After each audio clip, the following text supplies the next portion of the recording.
भैया Jesus Christ कैसे पैदा हुआ था बताओ। पवित्र आत्मा के द्वारा। अरे तू बिना सेक्स के बच्चा पैदा कर सकता है? वही तो परमेश्वर का पुत्र तभी है ना, क्योंकि पवित्र आत्मा का इंसान हुआ व्यक्ति कभी भी पाप से छुटकारा नहीं दे सकता है ना। Yes. तो इसलिए परमेश्वर की आत्मा ये जो बायोलॉजिकल जो होता है उसके द्वारा पैदा नहीं हुआ है। ठीक है? जस्ट ये बेबी है। Are you educated? Are you educated baby? Yes I am educated. और बच्चा पैदा करने का प्रोसीजर बताओ भाई मुझे। मेरी सुन तो सही। मैं जैसे पैदा हुई हूँ। आप कैसे पैदा हुई बताओ? आपको कैसा? अरे मम्मी पापा के मिलने से पैदा हुए ना, साहब बताओ खुल के। अरे सांड और गाय मिलेगा तभी तो बच्चा पैदा होता है ना। खुल के बोल रहा है फिर। अरे क्या सांड- करेगा वो फिर? तो आप बीच में क्यों बोल रहे हो? बैठ जाओ वहीं। प्रभु यीशु मसीह के नाम में आप सभी को जय मसीह की। एक चर्च में, गाजियाबाद एक चर्च में जो कि उत्तर प्रदेश में है, लोग एकत्रित होकर परमेश्वर की आराधना कर रहे थे। एक चर्च में है, चर्च भवन में है, एकत्रित हुए थे। अलग अलग जगहों से मसीह लोग वहां पर एकत्रित हुए थे। लेकिन एक साधु आता है और किस प्रकार से सवाल करता है, आप वीडियो देखा है। जी हाँ, वीडियो खूब वायरल हो रहा है और इस साधु का आलोचना किया जा रहा है। कई लोग इस साधु की आलोचना कर रहे हैं और इस प्रकार से भड़काऊ भाषण, हिंसा को बढ़ावा देने का काम कर रहा है। आपसी भाईचारा को खत्म और हिंसा भड़काने का जैसा बयान दे रहा है। तो अभी इसके खिलाफ में एफआईआर दर्ज हो चुका है और जल्दी ही पुलिस कार्रवाई करेगी। अभी कार्रवाई की जा रही है और बताया जा रहा है कि केस दर्ज कर लिया है, जांच शुरू कर दी गई है। पास्टर के सामने अशब्द का इस्तेमाल करता है, अपमानजनक बातें चर्च में आकर करता है। आपने वीडियो देखा, ये जो वीडियो है वो बाद का वीडियो है जहां पर एक महिला है वो पास्टर के साथ में मारपीट भी करती है और वही जो साधु है वो लगातार बाइबिल के विरुद्ध में बोल रहा है, परमेश्वर के विरुद्ध में बोल रहा है और धमकियां दे रहा है। तो ये बाबा को साधु मानता है, लेकिन उसके अंदर साधु का कोई भी स्वभाव नहीं है। अपने आप को एक धर्म प्रचारक या जो भी है वो मानता है, लेकिन उसके अंदर में वो दिखाई नहीं देता है। कोई भी धर्म किसी भी हिंसा को बढ़ावा नहीं देता है।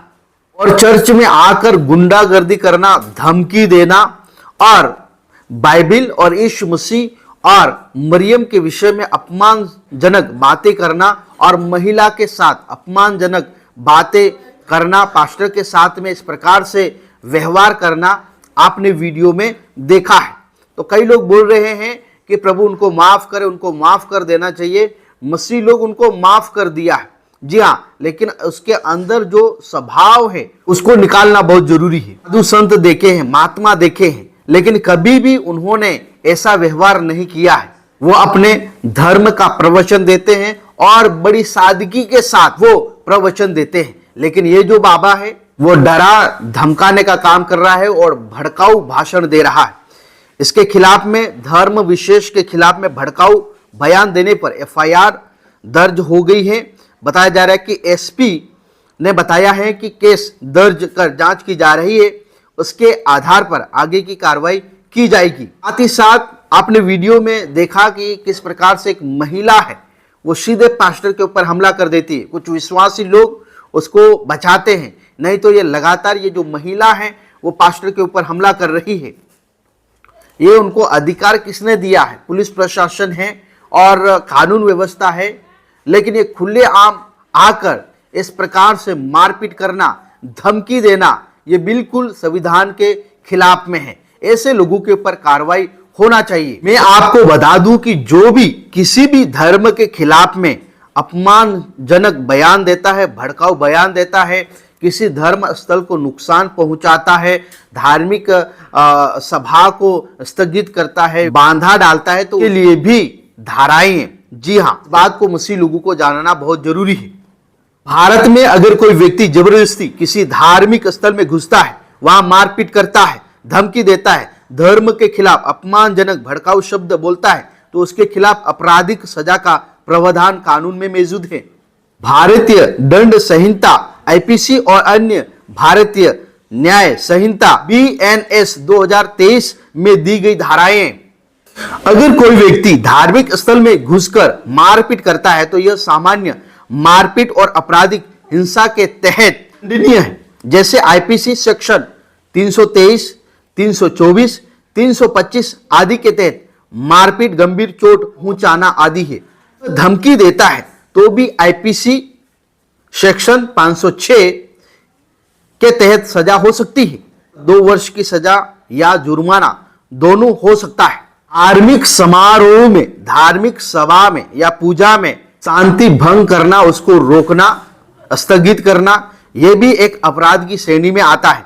आईपीसी बीएनएस के तहत जैसे ढोल धमाका करना, पूजा रोक देना या शांति भंग करना को भी अपराध माना गया है। इसी सेक्शन 296 के मुताबिक धार्मिक सभा को जानबूझकर परेशान करना अपराध है, जिसमें 1 साल की जेल और जुर्माना दोनों शामिल है। धर्म के खिलाफ अशब्द बोलना, धार्मिक भावनाएं आहत करना, आईपीसी सेक्शन 295 ए के तहत और बीएनएस 299 में यह स्पष्ट करता है कि अगर कोई व्यक्ति जानबूझकर और दुष्ट मन से किसी धर्म की भावनाओं को चोट पहुंचाने वाला बोलचाल, संकेत या भाषा इस्तेमाल करता है तो यह अपराध है, जिसमें 3 साल की सजा और जुर्माना भी शामिल है। पहला पत्रस 3 अध्याय 14 और 15 वचन में लिखा है, यदि तुम धर्म के कारण दुख भी उठाओ तो धन्य हो, पर लोगों के डराने से मत डरो और न घबराओ, पर मसीह को प्रभु जानकर अपने अपने मन में पवित्र समझो। जो कोई तुमसे तुम्हारी आशा के विषय में कुछ पूछे उसे उत्तर देने के लिए सर्वदा तैयार रहो, पर नम्रता और भय के साथ।